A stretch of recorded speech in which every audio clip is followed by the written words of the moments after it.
Good morning, happy Friday, happy end of week 3 of At Home Learning. Definer and I are back to read the next part of Escape from Mr. Lemoncello's library. Today we are going to start with chapter 21. Ouch! I'm stuck! Help! Haley Daly's cries sailed up the staircase as Kyle led the charge down the steps into the stacks. So, what exactly are the stacks? Asked Akemi, 3 steps behind Kyle. It's where the library stores its collection of research material, said Sierra, who was 2 stairs behind Akemi. The 3 of them reached the basement. It was filled with tidy rows of floor-to-ceiling shelving units. Help! Haley sounded like she was on the far side of the room, behind the walls of metal storage racks crowded with boxes, books, and bins. What is all this stuff? Said Kyle, looking for a passageway, trying to figure out how to get to wherever Haley was. Mostly rare books and documents you can't check out, said Sierra. But if you fill out a call slip, you can use this material up in the reading room. With a whir and whoosh of its electric motor, a shiny robot, the color of the stormtroopers in Star Wars, scooted across an intersection between bookshelves. It moved on tank treads that had what looked like a shopping cart attached to its front. Let's follow that robot, said Kyle. It might know the fastest way to reach Haley. The trio dashed up a narrow pathway to where they saw the robot extending its quadruple-jointed mechanical arm to pluck a flat metal box out of a slide-in compartment. The box had been stored in a section of shelving with a flashing LCD that read Magazines and Periodicals, 1930s. Somebody upstairs wants an old magazine, said Akemi. They're probably researching the Gold Leaf Bank building, said Sierra. I think it was built in the 1930s. Help! Screamed Haley. I'm stuck! Hang on, shouted Kyle. We're coming. Well, hurry up already. This way, said Kyle. They scampered up another aisle, turned right, and saw Haley, her hand jammed through a horizontal slot near the top of the basement wall. To reach it, she'd had to stand on an elevated treadmill maybe 30 feet long. Since the thing was rolling, Haley was jogging in place so she wouldn't fall on her face. The high-tech conveyor belt was actually a series of rollers. 10 robot carts, staggered so no 2 were directly across from each other, were lined up on either side. I think it's an automatic book sorter, said Sierra. That laser beam near Haley's ankles probably scans a book's tag and tells the conveyor belt which of the 10 sorting trays to shove it into. You guys, screamed Haley, hurry up and rescue me. Kyle stepped back, tried to assess the situation. What's that slot you're hanging on to? The bottom of the stupid book drop, said Haley, trotting on the treadmill. I saw it on the floor plan. People can walk up to it on the sidewalk and return their books. I figured it had to lead down here. Smart move, said Kyle. You could crawl through the slot and escape. If you were the size of a book, Akemi said sarcastically. I never got that far, said Haley. The minute I stepped onto this belt thing, it started moving. Kyle nodded. Probably a weight-activated switch. A book falls in, said Akemi. The sorter starts up. Clever, said Kyle. Plus, it gives our game its first booby trap. Well, the game is no fun if you're the booby stuck in the trap, said Haley. Kyle turned to Sierra. We need to stop the belt so Haley can yank her hand out of that slot without falling on her butt or cracking open her skull. Have you ever read a book where the hero outwits an escalator or a rolling checkout belt in the grocery store or something? No, said Sierra. Not really.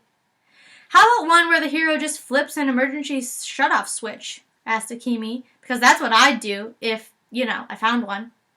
Akemi was standing next to a wall-mounted switch box. She flicked it down. The conveyor belt slowed to a stop. Ta-da! Another chapter from my amazingly awesome autobiography, if I ever write one. Haley yanked her hand out of the book return slot. It sort of popped when it finally sprang free. She collapsed to her knees on the frozen treadmill. My hand feels flatter than a pancake, she moaned. Are you hurt? Asked Kyle. Maybe we should tell the security guys that... What? That I have a boo-boo and I need to go home? Forget it, Kyle Keeley. You're not going to beat me that easily. I'm not trying to... Haley showed him the palm of her hand. Save it, Keeley. She crawled off the conveyor belt. One way or another, I'm going to win this game. I just hope starring in Mr. Lemoncello's commercials earns me some decent money. She hobbled around the bookshelves towards the staircase up to the reading room. When she was gone, Akemi raised her hand. Question! Yeah, said Kyle. How come the guys inside the control room didn't flip a switch to shut down the book sorter when they saw Haley doing her cardio cha-cha-cha on it? Kyle shrugged. Maybe they weren't watching. Actually, said Sierra, pointing to a square tile on the floor near the book sorter, I think they were. Kyle looked down. The tile was glowing like one of the tablet computer screens upstairs in the rotunda. Kyle read the words zipping across the illuminated square. Congratulations, he read out loud. For helping Haley and being a sport, you've earned much more than a good report. The tile popped open. Inside a small compartment was a rolled-up tube of paper with a yellow card clipped to its end. Huh, said Akemi. I guess somebody was watching. Kyle pulled the yellow card off the paper tube. It smelled like lemons. What's it say? Asked Sierra. Kyle flipped the card over so Sierra and Akemi could see what was printed on it. Super duper bonus clue. Chapter 22. Oh man, that was so dumb. Haley could not believe how idiotic she had been. Trying to crawl out of a book return slot? Yeah, like that was going to work. She was giving herself a good talking to as she trudged up the steps to the first floor. When she entered the rotunda, she saw Charles Chiltington slipping out into the lobby again. Chiltington was a snake. Worse, a garden slug. Maybe a leech. Something oily and slimy that left a greasy trail and liked to mooch off other people's ideas. That was why Chiltington had tailed the twin library nerds Peckelman and Fernandez upstairs during last night's dessert hunt. Haley was smart enough to know that Chiltington was hoping to steal the book geek's ideas. Actually, Haley was a lot smarter than anybody, except her teachers and whoever scored her IQ tests, knew. With certain people, mainly grown-ups and silly boys, pretending to be a ditzy princess made getting what she wanted a whole lot easier. And what she wanted right now was money. Lots of money. Her dad had been out of work for nearly a year. They had run through all their rainy day savings, and they'd had to borrow from relatives and in-laws. If Haley could win this competition and become Mr. Lemoncello's spokesmodel, her family's money woes would be over, and they wouldn't have to sell their home. And once other people saw her on TV for Lemoncello games, they'd want her for their commercials too. And movies? Maybe her own sitcom. Something on the Disney Channel. But for all that to happen, Haley needed a winning idea, and fast. Something better than crawl through a slot that's barely wide enough for your wrist. Maybe she should flush herself down the toilet and escape through the sewers, like Charles did in that video game. She headed over to the Book Nook Cafe so she could sit down and think. She stepped into the room and checked out the snack table. There were trays of cookies, strawberries, bananas, and brownies. Sitting down to nibble on a macaroon, she studied the row of cookbooks displayed on the bookshelves lining the wall. One particular caught her eye. Cupcakes, cookies, and pie, oh my. Because the cover looked extremely familiar.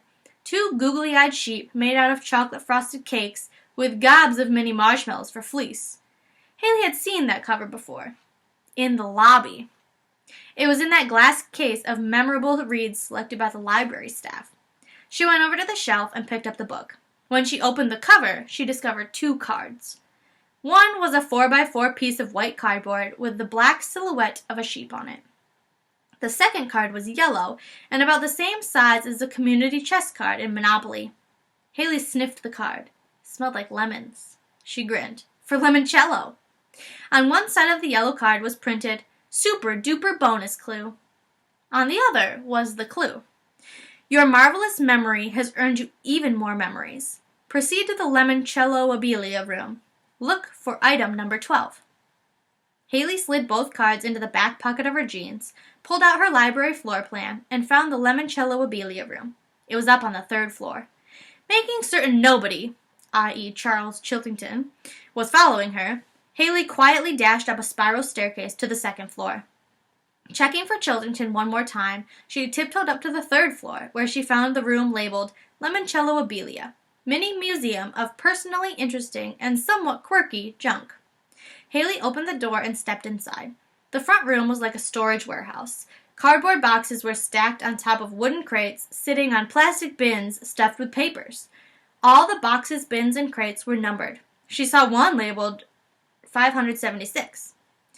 Guess Mr. Lemoncello never throws anything away, Haley remarked as she scanned the heaps, looking for the number 12 mentioned on her bonus card. Weaving her way through the stacks and columns, Haley finally found her super-duper bonus.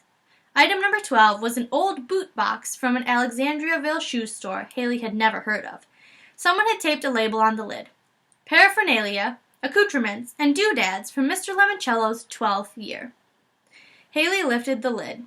The box was filled with all sorts of confusing knickknacks, hand-whittled prototypes for game pieces, a star-spangled red, white, and blue Humphrey button, a battered clasp envelope sealed up with tons of tape. Someone had scribbled, "First and worst idea ever," on the front of the envelope with a magic marker.